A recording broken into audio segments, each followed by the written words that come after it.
Okay guys, welcome to this tutorial on SQL Server. Today we are going to be discussing about cascading referential integrity constraint. For you to have a better understanding of this particular tutorial, I strongly recommend that you watch part 3 and part 4 of this tutorial series. I'm going to put the links below in the description for the part 3 and part 4. So let's see what cascading referential integrity constraint means. Let's move over to the next slide. Now we are going to see the options when setting up a referential integrity constraint. We see that we have no action, cascade, set to null, and set to default. Now, for a better understanding, in our previous tutorial, we had learned about default constraint and a foreign key constraint.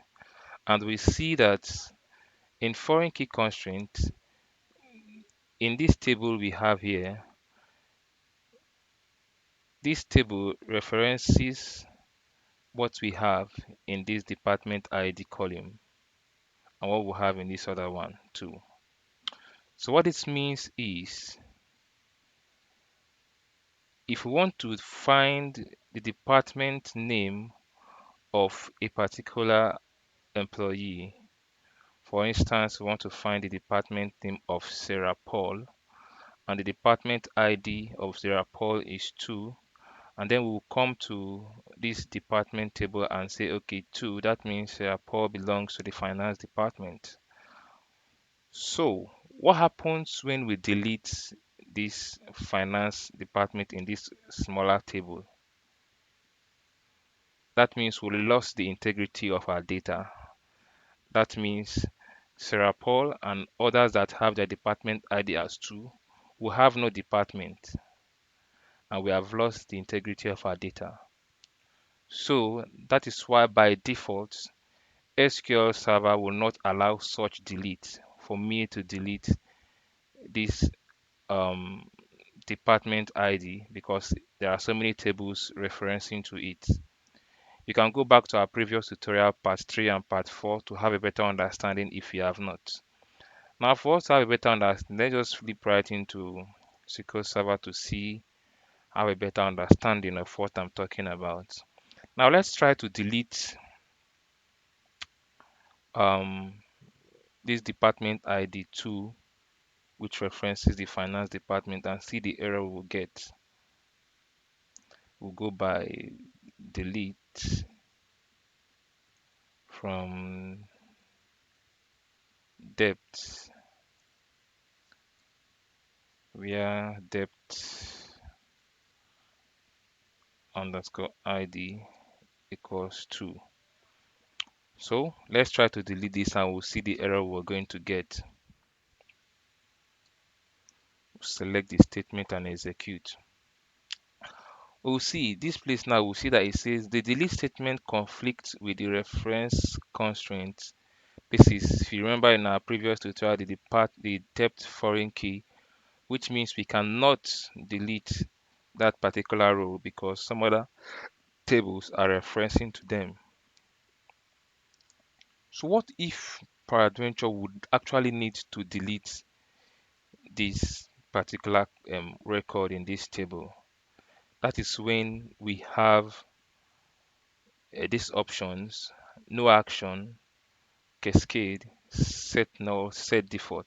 So by default, Microsoft SQL Server sets this to no action. That means nothing will happen. Let's see that. For us to do that, we'll come to a foreign key constraint in the department in the employee table. Let's do that. Now, once this relationship dialog box appears, for us to see what we'll do, you can click on the insert and update uh, this insert and update spec drop down, and then we see that we have no action.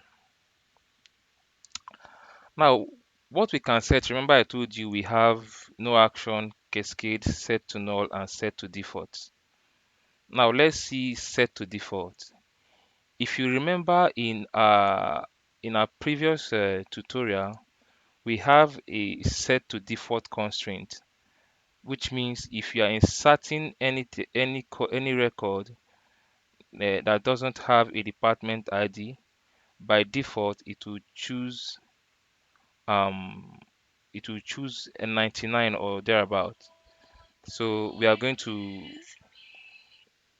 check now to see what we actually did in that particular constraint. I will open this again, and then I'm going to set this to default. It's now on set to default. I'm going to close and I will save.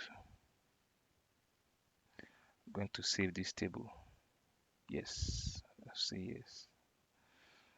So now let's see again what we'll have. Let's try to delete the finance table, which has the department ID of 2. I'll execute this. Now we see that the deletion happened. So now let's see what the set to default did for us.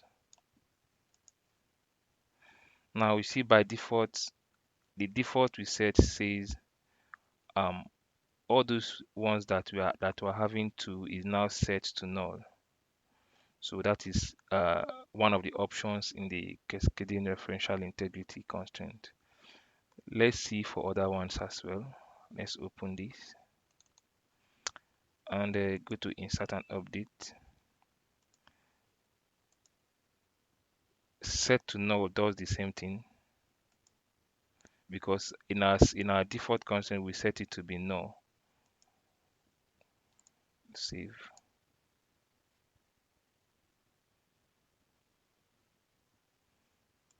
Yes. So let's try to delete the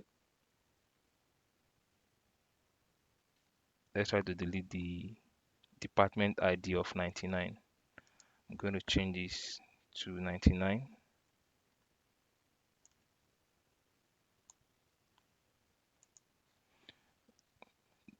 Deletion has been completed. Now let's see the effect. We see that that's also took the null which we just set. Now let's see a very important one, which is has to talk about cascade. Now what this cascade means is once we delete any of those records, it will also delete the parent record as well. Sorry, the child record. So let's see that.